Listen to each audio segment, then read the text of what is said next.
तो जैन साथियों, अपने सामने फिर से नए वीडियो में स्वागत है। तो ये वीडियो खास करके सीआईएसएफ कांस्टेबल ट्रेड्समैन में दो वैकेंसी को लेकर बहुत कैंडिडेट्स को डाउट है। वो दो वैकेंसी कौन कौन है जो मैं आपको बताता हूँ। एक आपके एमपी अटेंडेंट की है और एक चार्ज मैकेनिज्म की है। दो वैकेंसी है जो बहुत ही कैंडिडेट्स उसमें सभी को डाउट हो रहा है कि इसमें क्या होगा, क्या कैसे ट्रेड टेस्ट होंगे, क्या मतलब वैकेंसी में क्या करना पड़ेगा सिलेक्शन के बाद। और ये 2 या 3 ऐसी करके वैकेंसी आए थे एमपी स्टेट के लिए और एमपी अटेंडेंट्स और चार्ज मैकेनिज्म की वैकेंसी आई थी। तो मैं कंप्लीटली आपको मैं बताऊंगा, तो बस वीडियो में बने रहें। अगर आप इस चैनल पर नए हैं तो सब्सक्राइब करो या ना करो, उससे हमें कोई लेना नहीं। तो चलिए वीडियो को शुरू करते हैं। तो चलिए मैं बोर्ड पे सारा कुछ मेंशन कर देता हूँ और उसके बाद मैं आपको बताता हूँ कि क्या क्या मैं पहले वैकेंसी को मेंशन कर देता हूँ। तो सबसे पहले देखिए चार्ज मैकेनिज्म, एक वैकेंसी आपको 1 नंबर में देता हूँ। ये आपको कम विजिबल हो रहा होगा, तो चलिए मैं ब्लू से ही लिखता हूँ। तो सबसे फर्स्ट में आपके 1 नंबर में आपके चलते हैं तो चार्ज मैकेनिज्म। चलिए बड़ा कैपिटल से करते हैं, चार्ज शॉर्ट में लिख देते हैं। ये हो गया एक वैकेंसी। दूसरा आपके एमपी अटेंडेंट, एडल्टी अटेंडेंट, ठीक है। ये आपके एमपी अटेंडेंट होता है। इसका फुल फॉर्म वही मोटर पंप अटेंडेंट होता है। चलिए लिख देते हैं मोटर पंप, ठीक है, अटेंडेंट हो गया। अब देखिए मैं आपको ये बताना चाहता हूं कि सारा जॉब प्रोफाइल फैसिलिटी इसको लेकर इसमें मैं कुछ नहीं बताऊंगा। जो कांस्टेबल जीडी, कांस्टेबल ट्रेड्समैन का अब बाकी सारे ट्रेड है, सभी का फैसिलिटी आपको पे स्लिप, सैलरी, लीव, आपके पेरेंट्स, आपके क्वार्टर, आपके एचआरए, आपकी सारा छुट्टी, जितना फैसिलिटी होता है आपको सारा कुछ इक्वल मिलेगा। ऐसा कोई डिफरेंस नहीं है कि ये पोस्ट में आपको सैलरी कम मिलेगी, ऐसा गलत बात। सैलरी बराबर, लीव बराबर, टोटल फैसिलिटी बराबर। तो सबसे इसमें काम क्या है और इसका काम क्या है, ये दो पोस्ट जो है पूरा यूट्यूब पर में कोई सही से नहीं बताया है। इस चीज को लेकर कोई भी क्लियर नहीं किया है कि इस न्यू वैकेंसी में ट्रेड में क्या होगा, ट्रेड टेस्ट में क्या क्या कराया जाएगा। उसके बाद दूसरी बात कि इसमें काम क्या मिलेंगे, हमको क्या काम करेंगे इसमें सिलेक्शन होने के बाद, क्योंकि कुछ ऐसे बहुत कैंडिडेट्स होंगे जो इसमें फॉर्म को जरूर फिल किए होंगे। भले ही वैकेंसी की संख्या कम है, लेकिन आज आप लोग को पता चल जाए कि ये कैसी जॉब है और इसका मतलब कि क्या काम है वो मैं बताता हूं। तो फैसिलिटी के बारे में लेकर इसमें जॉब प्रोफाइल, सैलरी वगैरह सब कुछ इक्वल है जो कांस्टेबल जीडी का है। कांस्टेबल ट्रेड्समैन का जो सैलरी स्लिप मैंने पहले बनाया हूं उस चीज को देखिए। अगर आप लोग को डाउट्स है कि सैलरी स्लिप को लेकर दोबारा वीडियो बनाए तो मैं दोबारा वीडियो कांस्टेबल ट्रेड्समैन को बना दूंगा कि फर्स्ट टाइम जैसे कांस्टेबल ट्रेड्समैन बेसिक ट्रेनिंग में ज्वाइन करते हैं तो फर्स्ट सैलरी कितनी मिलती है आपको उनको इन हैंड। तो मैं इसको सबसे पहले बताऊं तो इसका काम क्या है। तो वर्क देखिए, इसका वर्क चलते हैं।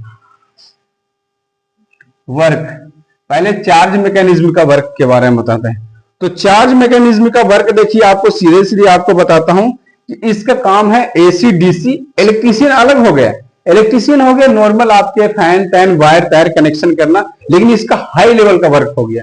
ये चार्ज मैकेनिज्म का हाई लेवल का वर्क हो गया, बड़ा बड़ा पैनल हो गया और बहुत सारे सब स्टेशन हो गया, इसका हाई लेवल का इसका वर्किंग हो गया। उसके बाद देखिए आपके एसी डीसी करंट का नॉलेज तो होना चाहिए, वो तो आपको कंपलसरी है। दूसरी आपकी नॉलेज आपकी वोल्टेज की, आउटपुट और इनपुट, कितना वोल्टेज रिसीविंग हो रहा है ट्रांसमीटर में, कितना वोल्टेज मतलब सप्लाई। अगर आपको बड़ा सब स्टेशन में बैठाया जाएगा तो आपके पास नॉलेज होनी चाहिए कि कितना वोल्टेज यहाँ इस लाइन में इतना वोल्टेज यूज हो रहा है, कंजम्पशन हो रहा है, खपत हो रहा है, इतना वोल्टेज इस एरिया में। मानते कि आप सब स्टेशन में बैठे हुए, आपके 5 एरिया डिवाइड किया गया है, फायर स्टेशन, लाइब्रेरी, एग्जाम्पल के समझने के लिए, उसके बाद थिएटर हॉल, उसके बाद फिर और कहीं एडम बिल्डिंग, अलग अलग मतलब कि डिवाइड किया गया एरिया। अब सब स्टेशन में आपको उस चीज को फाइंड आउट करना है, ट्रांसमीटर वगैरह में देखना है कि कौन से एरिया में कितना बिजली का खपत हो रहा है, तो उस चीज का आपका इसमें वर्क रहेगा। और दूसरी बात आपकी स्विच बोर्ड फॉल्ट, इलेक्ट्रिक वाला भी काम, इलेक्ट्रीशियन तो एक इलेक्ट्रीशियन हो गया, एक इलेक्ट्रिक हो गया, इलेक्ट्रिक वाला काम हो गया स्विच बोर्ड फॉल्ट पकड़ना इसमें, या इसमें मतलब कि शॉर्ट सर्किट हो गया तो उसको फाइंड आउट करना है। दूसरी बात फैन में शॉर्ट सर्किट हो गया, किसी भी प्लांट में शॉर्ट सर्किट हो गया तो उस चीज को फाइंड करना है। तो मोटा मोटी चल के तो बड़ा मतलब ये आपके इलेक्ट्रिक का बड़ा पार्ट है ये। अब एक इलेक्ट्रीशियन होता है तो नॉर्मली होता है पंखे में वायर लगा देना, वो कोई वायर को चेक कर देना, चेंज कर देना, कट कर देना, बड़ा बड़ा पैनल वो सब इलेक्ट्रीशियन नहीं करता है। उसके लिए बहुत बाहर से प्राइवेट वाले आते हैं, उसके साथ में वो काम करते हैं, वो डायरेक्टली नहीं करते हैं। लेकिन ये चार्ज मैकेनिज्म जो ये है, इसमें आपके मोटर ठोस वर्क आपको करना होगा, आपके बड़ा सब स्टेशन को देखना होगा अकॉर्डिंग टू आपके यूनिट कहाँ आपकी पोस्टिंग कराती है बड़ी सी एरिया में। उसके बाद बड़ा बड़ा पैनल हो गया, जो पैनल बोर्ड बड़ा होता है उसमें कंट्रोल करने के लिए स्विच वगैरह होता है, शॉर्ट सर्किट हो गया, ये सभी एरिया में इसके काम होते हैं। दूसरा एमपी अटेंडेंट की बात करते हैं, मोटर पंप अटेंडेंट। तो एमपी अटेंडेंट्स की काम क्या है कि पंप से रिलेटेड है, आपके पंप के बारे में नॉलेज होनी चाहिए। अब बड़ा एक पूरा बड़ा सा एरिया है, वहां एक बड़ा सा सब स्टेशन है पानी का सप्लाई का, वहां कितने तरह का बोरवेल है, कौन से पंप को कब चलाना है, कौन सा उसमें मोटर डला हुआ है, कौन से क्या, सभी चीज को समझना होगा। और दूसरी आपकी मोटर की कैपेसिटी कितनी है, कितनी देर तक इसको हमको चलाना है, इस चीज का उसमें आपको वर्क दिया जाएगा। और तीसरी आपकी मोटर का रिपेयर भी करनी आनी चाहिए कि हाँ ये मोटर जल गया, कंडेंसर इसमें जला है, कॉइल जला है, बैरिंग लूज है, उससे आवाज निकल रहा है, इस चीज का आपको नॉलेज होनी चाहिए। तो एमपी अटेंडेंट्स का यही आपका वर्क है।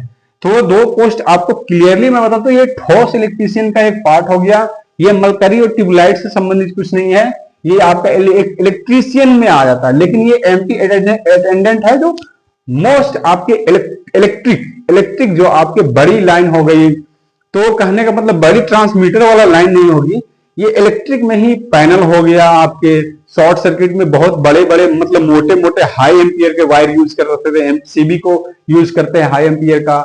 आपकी फिर बोर्ड जो ट्रांजेक्शन जो भी आपके यहाँ से आउटपुट इनपुट होते हैं, कितना वोल्टेज सप्लाई हो रही है, उस चीज का इसका वर्क होता है। और इसका आपके मोटर से रिलेटेड हो गया, जहां पंप हाउस फिटिंग है, ग्राउंड हाउस में कितने पावर की मोटर लगी हुई है, कौन से वायर से इसकी वाइंडिंग, मतलब कि आपको उस चीज का नॉलेज होनी चाहिए। तो मोटा मोटी मान के चलो तो मोटर से रिलेटेड इसका वर्क है। इसका वर्क किससे है, तो मोटर से रिलेटेड है, मोटर से रिलेटेड वर्क है, ठीक है, मोटर से रिलेटेड वर्क है। तो इस चीज का आपके दिमाग में आप बैठा लो कि एमपी अटेंडेंट और फिर चार्ज मैकेनिज्म का आपके क्या वर्क है। आप चलते हैं कि ट्रेड टेस्ट में, तो ट्रेड टेस्ट में आपके अकॉर्डिंग टू एरिया के हिसाब से, आपके मतलब रिक्रूटमेंट के हिसाब से नॉर्मल आपके इलेक्ट्रीशियन वाले ही आपके ट्रेड टेस्ट हो जाएंगे। एसी डीसी का नॉलेज होनी चाहिए, प्रॉपर मीटर से आपके वायर को चेक करने आने चाहिए कि ये वायर सही है, ये वायर मतलब लूज है, खराब है। उसके बाद फिर आपके फैन में आपके कंडेंसर फिट करनी आनी चाहिए। नॉर्मली आपको कोई अगर एक छोटा सा एक्सटेंशन बोर्ड देगा, उसमें कनेक्शन करने के लिए बोलेगा, इसमें फेज और न्यूट्रल को वायर निकाल के कनेक्शन करो, स्विच से कनेक्शन करो, तो उस चीज का ये चार्ज मैकेनिज्म हो गया। और एमपी अटेंडेंट में मोटर एक रहेगा, मोटर में आपको बताना पड़ेगा कौन फेज है कौन न्यूट्रल है, सारा कनेक्शन निकाला हुआ रहेगा, उसको फिट करके उसको चला के दिखाना रहेगा। फिर उसको बताना पड़ेगा कि हाँ इसमें इतने नंबर का वायरिंग लगता है सर, ये इसमें इतने कॉयल, इस टाइप के कॉयल लगता है, कॉपर वायर है, एल्यूमिनियम वायर है, ये सब नॉर्मली आपके ट्रेड टेस्ट में हो सकता है। फिर आपके कुछ अंदर का आर्मेचर के बारे में पूछ दिया अकॉर्डिंग टू मतलब रिक्रूटमेंट के हिसाब से, मतलब कैंडिडेट्स का जनसंख्या के हिसाब से ज्यादा अगर भीड़ है तो उसके हिसाब से एमपी अटेंडेंट में आपके पूछने के ऊपर डिपेंड करता है कि आर्मेचर के बारे में पूछ दिया, नहीं तो फिर नॉर्मली ऊपर ऊपर से अगर मोटर के बारे में पूछेगा तो कौन से मतलब कि मतलब आप समझ सकते हैं कि कितने कैपेसिटी के लिए कौन से मोटर यूज करेंगे। अगर हमको 20 मीटर ऊपर मतलब 20 फीट ऊपर पानी चढ़ाना है तो कितने कैपेसिटी के लिए हमको मोटर यूज करना है, और कौन सा पाइप हमको फिट करना है कि इजिली पानी हमको छत पे पहुंचा सके। तो उस टाइप के आपके ट्रेड में ये पूछ सकते हैं, आपके मतलब एमपी अटेंडेंट में आपके ट्रेड टेस्ट हो सकते हैं। और बाकी मैंने आप लोग को वर्क समझा दिया, ये ठोस इलेक्ट्रिक का ही पार्ट है, इलेक्ट्रीशियन का ही मतलब इलेक्ट्रीशियन का भी अलग से रिक्रूटमेंट आता है, और ये एमपी अटेंडेंट आपके मोटर से रिलेटेड है, जो कि आपको मैंने बहुत बता दिया इससे पहले। तो और ये आपके वर्क हो गया, और ट्रेड से रिलेटेड भी यही रह गए। और बाकी मैं आप लोग को ये बताना चाहता हूं कि आपकी सैलरी, लीव, पेरेंट्स का जो बेनिफिट्स मिलता है, जो प्रेफरेंस, उसके बाद आपके चाइल्ड्स का जो पैसे मिलते हैं पढ़ाने का, सारा फैसिलिटी बिल्कुल इक्वल है, कोई इसमें कोई कटौती नहीं। कांस्टेबल ट्रेड्समैन, कांस्टेबल जीडी, सारा का एक फैसिलिटी है। अब बहुत लोग का ये पता नहीं था कि इसका वर्क क्या है, तो मैं वर्क के बारे में आज मैंने समझा दिया और सारा फैसिलिटी भी मैंने बता दिया। अगर आप लोगों के अकॉर्डिंग कमेंट्स आएगा तो उसके हिसाब से मैं वीडियो बनाऊंगा। तो कैसा लगा हमारा इन्फॉर्मेशन, यूट्यूब पर मैं दावा के साथ बोलता हूं कि इस तरीका का कोई नहीं बताया होगा, आप चेक कर लेना।